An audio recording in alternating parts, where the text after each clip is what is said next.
નમસ્કાર મિત્રો, અંબાલાલ પટેલે કરી મોટી આગાહી। રાજ્યમાં આજે ગાજવીજ સાથે અને ભારે પવન સાથે વરસાદની આગાહી કરાઈ છે। હવામાન વિભાગની આગાહી પ્રમાણે વાત કરીએ તો આજે રાજ્યમાં સાર્વત્રિક વરસાદની આગાહી કરવામાં આવી છે, જેમાં રાજ્યમાં હળવાથી મધ્ય વરસાદની આગાહી સાથે દક્ષિણ ગુજરાત, મધ્ય ગુજરાતની વરસાદની આગાહી, ઉત્તર ગુજરાત અને મધ્ય ગુજરાતમાં વરસાદની આગાહી કરવામાં આવી છે। અમદાવાદમાં પણ હળવા વરસાદની આગાહી કરાઈ છે। અરબી સમુદ્રમાં આવતા ભેજના કારણે વરસાદની આગાહી કરવામાં આવી છે। દક્ષિણ પશ્ચિમ પૂર્વ પવન ફૂંકાતા વરસાદની આગાહી કરવામાં આવી છે। અરબી સમુદ્રમાં આવતા ભેજના કારણે વરસાદ વરસી શકે છે। સાથે સાથે અમદાવાદ, ગાંધીનગર, અરવલ્લી, મહીસાગર, ખેડા, દાહોદ, વડોદરા, આણંદ, છોટાઉદેપુર, ભરૂચ, નર્મદા, સુરત, તાપી, વલસાડ, ડાંગ, દાદરા નગર હવેલી, દમણ, સુરેન્દ્રનગર, બોટાદ, રાજકોટ, જૂનાગઢ, અમરેલી, ભાવનગર, ગીર સોમનાથ, દીવમાં વરસાદની આગાહી કરવામાં આવી છે।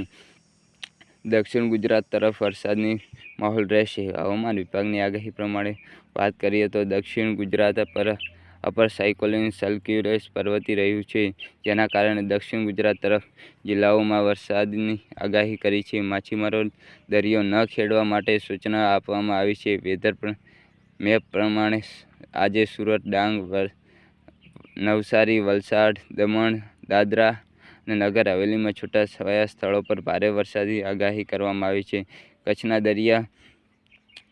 દરિયા કાંઠાના વિસ્તારો પર વરસાદની આગાહી। હવામાન વિભાગે આગાહી પ્રમાણે 7 દિવસ રાજ્યના વરસાદની આગાહી કરાઈ છે।